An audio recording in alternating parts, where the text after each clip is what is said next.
नमस्कार, मी राजेंद्र तिडके, झुंजार नेता live channel मध्ये आपल्या सर्वांचं स्वागत। सुरुवातीला पाहूयात बातम्या एक्सप्रेस। अंतरिम अर्थसंकल्प, टॅक्स स्लॅब मध्ये कोणताही बदल नाही, पगारदार वर्गाला लाभ नाही, 3 कोटी महिला होणार लखपती दीदी।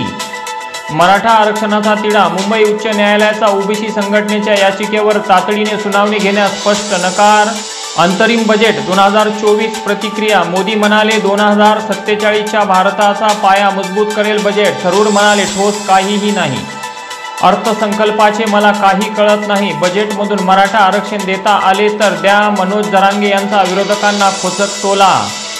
शिंदे फडणवीस सरकारचा निर्णय, राज्यातील 17 IAS अधिकाऱ्यांच्या तर CP, DCP, SP सह 42 पोलीस अधिकाऱ्यांच्या तडकाफडकी बदल्या।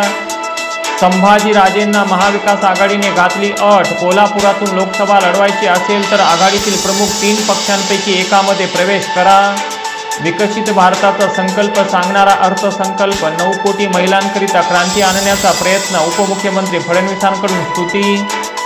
अर्थसंकल्प म्हणजे टोपी घालण्याचा प्रकार, PM मोदींच्या मतांसाठी महाराष्ट्रात वाऱ्या सुरू, उद्धव ठाकरे यांची तुफान फटकेबाजी। आणि आयकरात सवलत नाही, 3 लाख रुपयापर्यंत उत्पन्न करमुक्त, परंतु 87A अंतर्गत 7.5 लाख रुपयापर्यंत कर सूट। आणि आता बातमीपत्र बीड जिल्ह्याचं आणि राज्यातील इतर घडामोडींचं सविस्तर। बीड शहरातील कुंटणखान्यावर छापा मारल्याची घटना ताजी असतानाच गेवराई पोलिसांनी पाडळशिंगे येथील टोल नाक्याजवळ एका पत्र्याच्या शेडमध्ये चालणाऱ्या कुंटणखान्याचा पर्दाफाश केला असून 5 महिलांची सुटका केली आहे, तसेच एका एजंटासह आंटीलाही ताब्यात घेतले।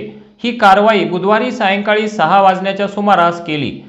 सुंदर ज्ञानोबा भिसे वय 40 वर्षे राहणार बीड व राधाबाई लोखंडे वय 60 वर्षे राहणार धारूर असे पकडलेल्या आरोपींची नावे आहेत। हे दोघेही एकमेकांच्या ओळखीचे असून पर जिल्ह्यातील महिलांना बीडमध्ये आणून त्यांच्याकडून वेश्या व्यवसाय करून घेत होते। याबाबतची माहिती मिळताच गेवराईचे पोलीस निरीक्षक प्रवीण कुमार बांगर यांनी बुधवारी सायंकाळी डम्मी ग्राहक पाठवून याचा पर्दाफाश केला।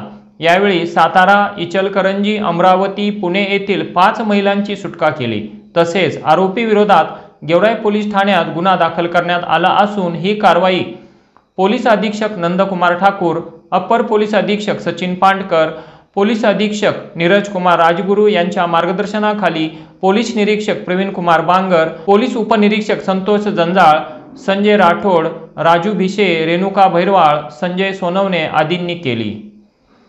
माजलगाव शहरात दिनांक 15 जानेवारी रोजी हनुमान चौक ते झेंडा चौक या रस्त्यावर गणपतराव अडसूळ यांना लुटण्याची घटना ताजी असतानाच आता पुन्हा काल दिनांक 31 जानेवारी रोजी दुपारी शहर पोलीस ठाण्याच्या जवळच मुख्य रस्त्यावर शिवनंदा आसाराम अंकुशकर वय 75 वर्षे या महिलेला तुमच्या गळ्यातलं सोनं द्या, मी तुम्हाला सोन्याची बिस्किटं देतो म्हणून बनावट बिस्किट देऊन त्यांच्या गळ्यातील सोन्याची पोत लुटली। तर तहसील कार्यालयाच्या परिसरामध्ये देखील एका महिलेला या भुरट्या चोरांनी शाब्दिक बनाव करून त्यांच्याही गळ्यातील सोन्याचे मौल्यवान दागिने लुटले आहेत।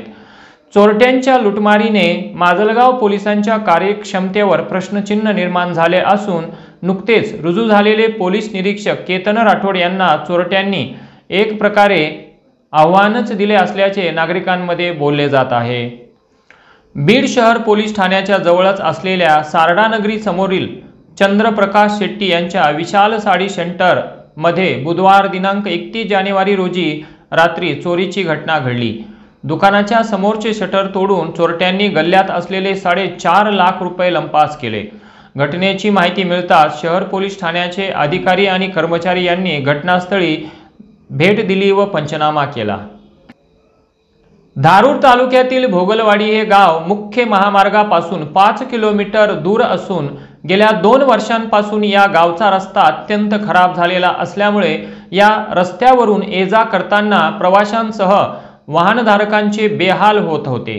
गावचे पुढारी मात्र मूग गिळून गप्प होते, परंतु नामदार धनंजय मुंडे यांचे कट्टर समर्थक श्री महेश मुंडे यांनी या प्रकरणी लक्ष घालून गावच्या यात्रेच्या अगोदर या रस्त्याचे डांबरीकरण व्हावे यासाठी लक्ष घातले। परंतु उपविभाग धारूर यांच्याकडून त्यांना सांगण्यात आले की सध्या तात्पुरत्या स्वरूपात खड्डे बुजविले जाणार असून त्यानंतर डांबरीकरण होणार। त्यामुळे महेश मुंडे यांनी पुढचे पाऊल उचलत रस्ते विभागाला निवेदन देत सांगितले की जर फक्त खड्डेच बुजविले जाणार असतील तर काम अडवून आंदोलन केले जाईल। या निवेदनाची दखल घेत कामाला सुरुवात झालेली असून इस्टिमेट प्रमाणे काम केले जाणार असल्याचे सांगण्यात आले।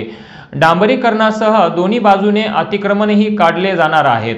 स्वतः महेश मुंडे हे प्रत्यक्ष कामाच्या ठिकाणी उभे राहून काम करून घेणार असून गावचा रस्ता मजबूत करायचा असल्याने भोगलवाडी गावातील ग्रामस्थ व नेते सर्वांनी सहकार्याची भावना ठेवावी अशी प्रतिक्रिया युवा नेते महेश मुंडे यांनी दिली। लोकसभा निवडणुकींच्या पार्श्वभूमीवर राज्याच्या गृह खात्याने उच्चपदस्थ पोलीस अधिकाऱ्यांच्या बुधवारी मोठ्या प्रमाणात बदल्या केल्या असून परभणीच्या पोलीस अधीक्षक श्रीमती रागसुधा आर यांची मुंबईत पोलीस उपायुक्त म्हणून बदली करण्यात आली असून या रिक्त जागी चंद्रपूर येथून रवींद्र सिंह परदेशी यांची जिल्हा पोलीस अधीक्षक म्हणून नियुक्ती करण्यात आली आहे। झुंजार नेता लाईव्ह साठी सुरेश नाईकवाडे, परभणी।